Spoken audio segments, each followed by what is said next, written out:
busy day in Los Angeles. We're here live. This is The Herd, wherever you may be and however you may be listening. iHeartRadio, Fox Sports Radio, FS1. I'm rolling up my sleeves for a work day. Joy Taylor is joining me. Joy, how are you? Good morning. Both just rushed to the set. The Troller Coaster, I love that idea. I have to rip that one off. That was good. Russell Westbrook had an incident last night. I want to talk about this. A couple days ago, my son was complaining about school and about some behavior of some students. And I said to my son, well, I can't control them, and I'm not sure I can control you, but I want to give you the tools to be able to handle it. If a kid's a jerk at school, if you get into a situation, because I can't control the other kids. And I said to my son, Jackson, I can't even really control you. But my job as a parent is to give you some protection or some tools to handle situations like that. So last night, Russell Westbrook, incident with a fan. Fan says he said something. Westbrook, he said something else. But what would worry me if I was the NBA is the frequency and the intensity of these situations. Now, the fan could be a big jerk. I've said before, I hate hecklers. I would have almost no tolerance. If I was a general manager or any commissioner of a sport, I have zero tolerance for very, very, very little tolerance for heckling players. The NBA is a very unique sport. The NBA has sold seats right next to the players. Football players, got a gap. Baseball players, got a gap. Hockey players, got a wall. Basketball players, sit next to fans. And the NBA, a little bit of greed here, even though they're making a fortune with all this television revenue, has literally kicked broadcasters upstairs to add 7 more seats. And, equipment guys got to sit behind the team so they can add 7 more seats. So players are right next to fans. But here's the thing. I can't control those fans. Maybe the guy's a racist. Maybe the guy's a jerk. And I'm not sure I can control Westbrook. But I should at least give him the tools to deal with this. More security, more space, maybe a watchdog around him to hear what fans are saying. Because what I'm concerned about is the frequency and the intensity of these situations. 3 years ago, and I'm not a psychologist, but 3 years ago, this was not Russell Westbrook. He was an 85% free throw shooter, and he was kind of a well-liked guy in the NBA. 3 years later, his game is deteriorating, and his personality's detonating, and that worries me. Last year, Utah. This year, Denver. Then the kid. Then the fan. I'm not saying fans can't be jerks, and I'm not saying in all these incidents the fans aren't wrong. This fan, people say he was on internet. There was racist stuff on his account. I'm not denying that. But Russell Westbrook in the next week is going to go to another arena. It's not going to be empty. There's going to be fans there. And so who knows what happened to Westbrook to increase the intensity and the frequency of these. I'm not a psychologist. Kevin Durant's gone on to star. Harden's gone on to star. Maybe that bothers him. Maybe the surgeries have made him, less of a player. He's struggling with that. Maybe Paul George's emergence. I don't know.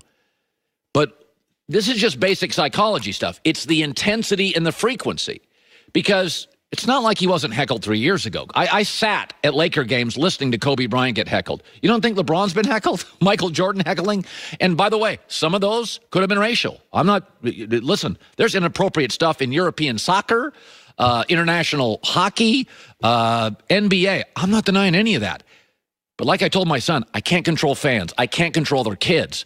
And I'm not sure I can control you or Westbrook. But I have to give you tools to better equip yourself. Adam Silver's got to step in. By the way, Roger Goodell's changing rules. Why? To protect players. Doesn't want his players hurt. These players are commodities. These players are assets. Okay, Russell Westbrook is the face of a franchise, the face of a division, and one of the 7 faces of the league. Okay, and this is not going to get better. Fans are now sensing stuff bothers him, so they're poking, and they're poking, and they're poking, and they're dangling, and they're poking, and it's getting worse. This is where a commissioner has to step in and protect his player. And I don't have the answers. But I would hire security. I think I've seen it last night, James Harden's walking off the court and he's high-fiving fans. I think fans are too close to players. I'm showing an incident on FS1 where there's a player, Russell Westbrook's on the floor, and a fan runs up to him. That's not appropriate. That's not appropriate. And in football, there is a gap between fans and player. In hockey, there's a wall. In baseball, God, in Oakland, it's like a parking lot between a first baseman and the fans.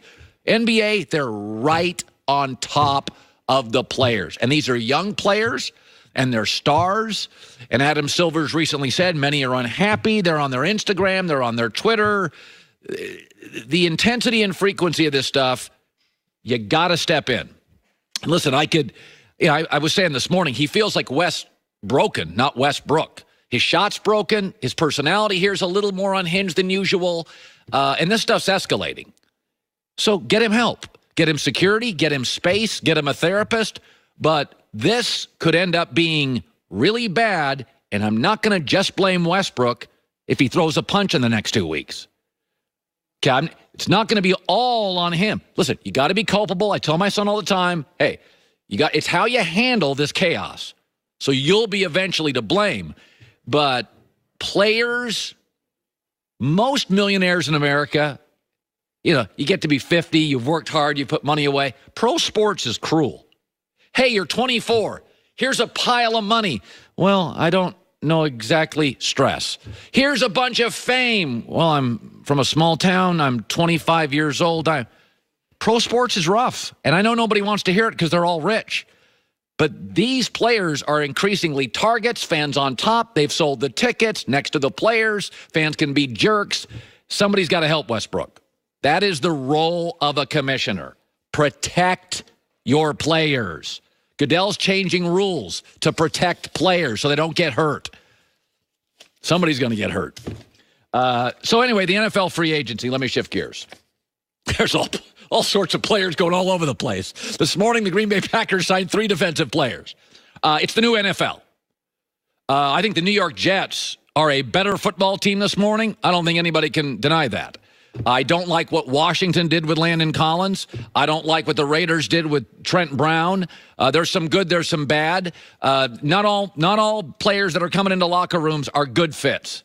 But I will say this. Here's one that's really interesting. Le'Veon Bell's a really good player, and Le'Veon Bell is on the market. And according to multiple sources this morning, the Jets, the Ravens, the Texans, and the Bears are all seeking him. And if he went to the Jets, they'd be better. And if he went to the Texans and Ravens, they'd be better. But if he goes to the Chicago Bears, we're going to have a major power structure change in the NFC North going forward. Because Green Bay's inability to generally land free agent stars and Chicago's increasing ability to lure them and pay them changes everything. I mean, basically, Chicago, if they land Le'Veon Bell, has the 2 ingredients to stop Aaron Rodgers. 1, a great running back, eat the clock, keep it away from Aaron. And then when Aaron gets on the field, the best pass rusher since Lauren Taylor to hit Aaron Rodgers. That's how you beat a great quarterback. That's why everybody, in the Peyton Manning's division for years was trying to get running games and pass rushers to keep the ball away from Peyton Manning. And then when Peyton had it, to get Peyton Manning. And you got super aggressive general managers in the NFC. Howie Roseman, Philadelphia, Les Snead in Los Angeles, Mickey Loomis in New Orleans, John Snyder in Seattle. And then you have Green Bay putting their money in their 401k, and they're being prudent, and they're being stable, and they're not taking big. Everybody else in the NFC is investing in tech. Green Bay's starting to feel a little bit like Sears. And if Le'Veon Bell, of all these teams rumored, goes to the Chicago Bears, Aaron Rodgers is going to be looking up. And they've only won that division 2 of the last 4 years, and they didn't win it last year, and they didn't win it the year before. Le'Veon Bell to the Bears feels huge. And it takes Aaron Rodgers perhaps out of the playoffs. I already think Green Bay's got the 3rd best roster in the NFC North behind the Vikings and the Bears. But man, Le'Veon Bell to Chicago feels big. That feels like a game changer. He'd make Houston better He'd make the Jets better. I'm not saying that. He'd make a lot of people better. He would change the NFC North if he lands in Chicago.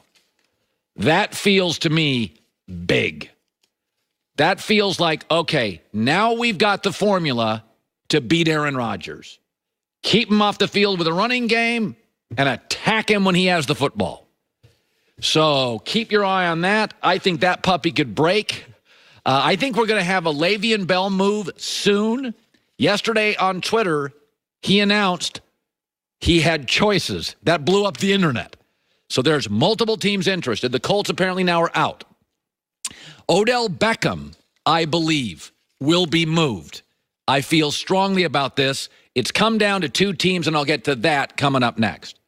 There's something interesting that studies show that security systems do work to deter burglars. They do. Siren goes off, exit stage right, they're out. But there's also a study that shows every 8 seconds, there's still a burglary. Meaning they're just looking for the houses and the businesses that aren't protected. That's where Simply Safe comes in. Sensors on every window, the garage, every door in the house.